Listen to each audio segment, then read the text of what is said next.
So are you ready to get your Bond on? James Bond? I mean, really buckle up and imagine yourself breaking every speed limit, every traffic law, and channeling your man with the golden gun by flipping your AMC Hornet like this. Never heard of Evel Knievel?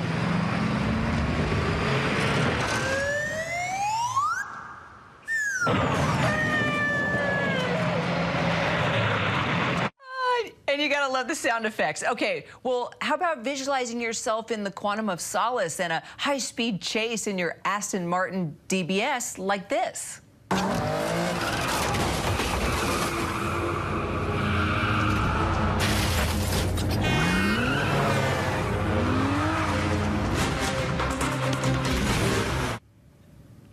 Okay, and if that wasn't thrilling enough for you, then I know you can't deny the espionage energy as you feel the chase in your Aston Martin V12 Vanquish in Die Another Day, like this.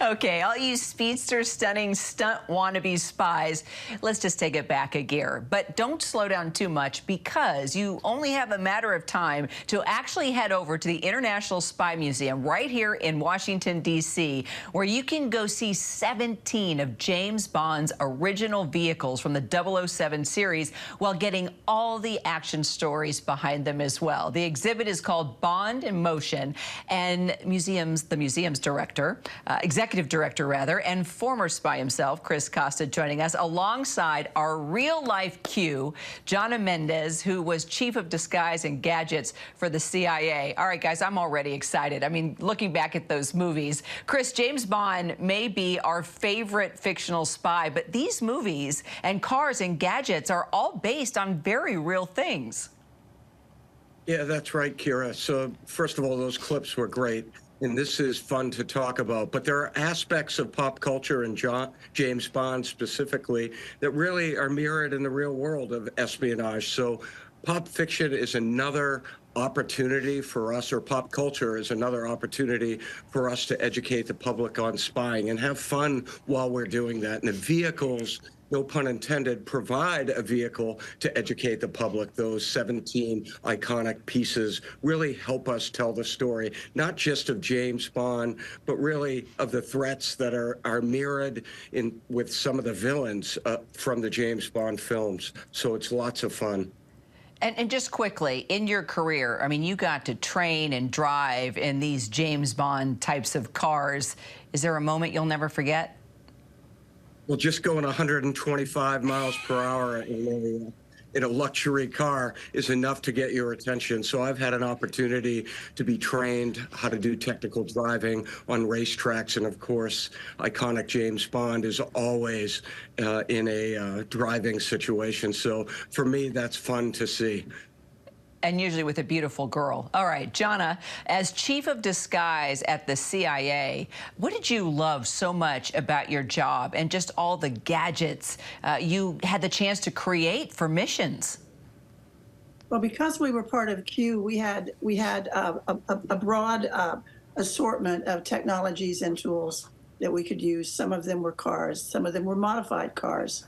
But it wasn't until I took one of our training courses where I learned how to do a reverse 180, which is an amazing thing to accomplish, that I really appreciated some of the sequences in the James Bond films.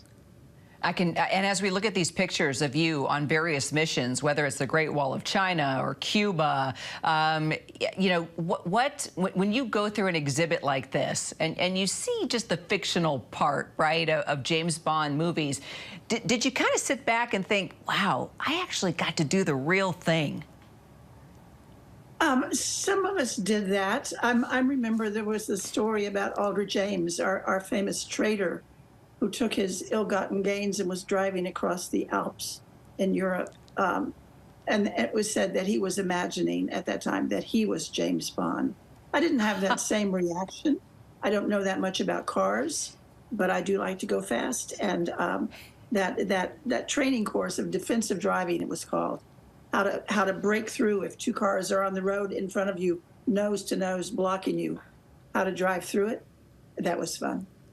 And as the real life Q, Jonna, why are you excited about this exhibit? You know, for folks to actually come in, not only to see the fictional part and see these cars, but you can also go through the rest of the museum and just see the real life disguises and gadgets that you created, you were a part of, and also so much more tied to just the life of being a spy. I think the museum is a real opportunity for the public to get a look at not the fictional stuff, not the stuff out of books and out of the novels, but the real equipment and tools that we use. And I think a lot of them are a lot more creative and a lot more imaginative than what is in the James Bond movies, except ours were real. And lives were very often hanging in the balance.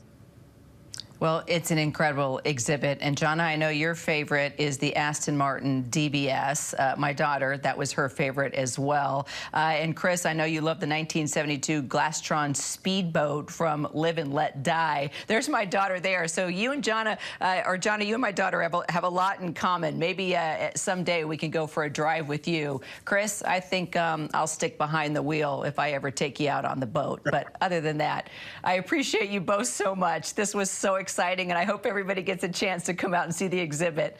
I respect and appreciate you both so much. Thanks, Kira. You bet.